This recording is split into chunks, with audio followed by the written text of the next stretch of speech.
फाल्गुन कृष्ण पक्ष सोमवार को विजया एकादशी का व्रत रखा जाएगा। हिंदू धर्म में एकादशी का विशेष महत्व है। मान्यता है कि इस दिन व्रत करने और भगवान विष्णु की आराधना से सभी कष्टों का निवारण होता है और जीवन में विजय, सुख, समृद्धि और शांति का आगमन होता है। विजया एकादशी का व्रत हर प्रकार की बाधाओं और संकटों से मुक्ति दिलाने वाला माना गया है। पद्म पुराण के अनुसार इस व्रत को करने से व्यक्ति को पापों से मुक्ति मिलती है और मोक्ष की प्राप्ति होती है। ऐसा कहा जाता है कि भगवान राम ने भी लंका पर विजय प्राप्त करने से पहले इसी व्रत का पालन किया था, जिससे उन्हें विजयश्री की प्राप्ति हुई थी। इस दिन विष्णु सहस्र नाम या विष्णु स्तोत्र का पाठ करने से विशेष फल प्राप्त होता है। आइए सुनते हैं विजया एकादशी व्रत कथा। धर्मराज युधिष्ठिर बोले, हे जनार्दन, फाल्गुन मास के कृष्ण पक्ष की एकादशी का क्या नाम है तथा उसकी विधि क्या है? कृपा करके आप मुझे बताइए।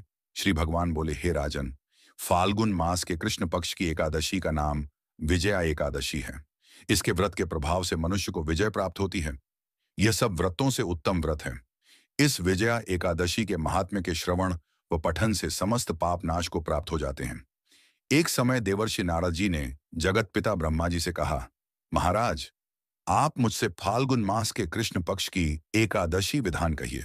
ब्रह्मा जी कहने लगे कि हे नारद, विजया एकादशी का व्रत पुराने तथा नए पापों को नाश करने वाला है। इस विजया एकादशी की विधि मैंने आज तक किसी से भी नहीं कही। यह समस्त मनुष्यों को विजय प्रदान करती है। त्रेता युग में मर्यादा पुरुषोत्तम श्री रामचंद्र जी को जब 14 वर्ष का वनवास हो गया, तब वे श्री लक्ष्मण तथा सीता जी सहित पंचवटी में निवास करने लगे। वहां पर दुष्ट रावण ने जब सीता जी का हरण किया, तब इस समाचार से श्री रामचंद्र जी तथा लक्ष्मण अत्यंत व्याकुल हुए और सीता जी की खोज में चल दिए।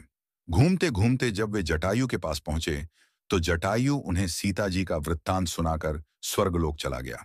कुछ आगे जाकर उनकी सुग्रीव से मित्रता हुई और बाली का वध किया।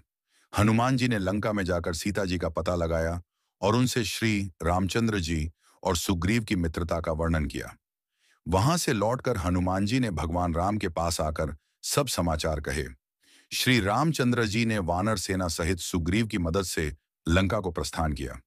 जब श्री रामचंद्र जी समुद्र से किनारे पहुंचे, तब उन्होंने मगरमच्छ आदि से युक्त उस अगाध समुद्र को देखकर लक्ष्मण जी से कहा कि इस समुद्र को हम किस प्रकार से पार करेंगे?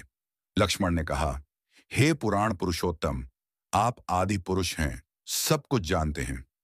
यहां से आधा योजन दूर पर कुमारी द्वीप में वक्दालभ्य नाम के मुनि रहते हैं।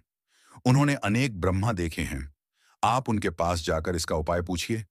श्री लक्ष्मण जी के इस प्रकार के वचन सुनकर श्री रामचंद्र जी वक्दालभ्य ऋषि के पास गए और उनको प्रणाम करके बैठ गए। मुनि ने भी उनको मनुष्य रूप धारण किए हुए पुराण पुरुषोत्तम समझकर उनसे पूछा कि हे राम, आपका आना कैसे हुआ? रामचंद्र जी कहने लगे कि हे ऋषि, मैं अपनी सेना सहित यहाँ आया हूँ और राक्षसों को जीतने के लिए लंका जा रहा हूँ। आप कृपा करके समुद्र पार करने का कोई उपाय बतलाइए। मैं इसी कारण आपके पास आया हूँ। वग्दालभ्य ऋषि बोले कि हे राम, फाल्गुन मास के कृष्ण पक्ष की एकादशी का उत्तम व्रत करने से निश्चय ही आपकी विजय होगी। साथ ही आप समुद्र भी अवश्य पार कर लेंगे। इस व्रत की विधि यह है कि दशमी के दिन स्वर्ण, चांदी, तांबा या मिट्टी का एक घड़ा बनाएं। उस घड़े को जल से भरकर तथा 5 पल्लव रख वेदिका पर स्थापित करें। उस घड़े के नीचे सतंजा और ऊपर जौ रखें। उस पर श्री नारायण भगवान की स्वर्ण की मूर्ति स्थापित करें। एकादशी के दिन स्नानादि से निवृत्त होकर धूप, दीप, नैवेद्य, नारियल आदि से भगवान की पूजा करें। तत्पश्चात घड़े के सामने बैठकर दिन व्यतीत करें और रात्रि को भी उसी प्रकार बैठे रहकर जागरण करें। द्वादशी के दिन नित्य नियम से निवृत्त होकर उस घड़े को ब्राह्मण को दे दें।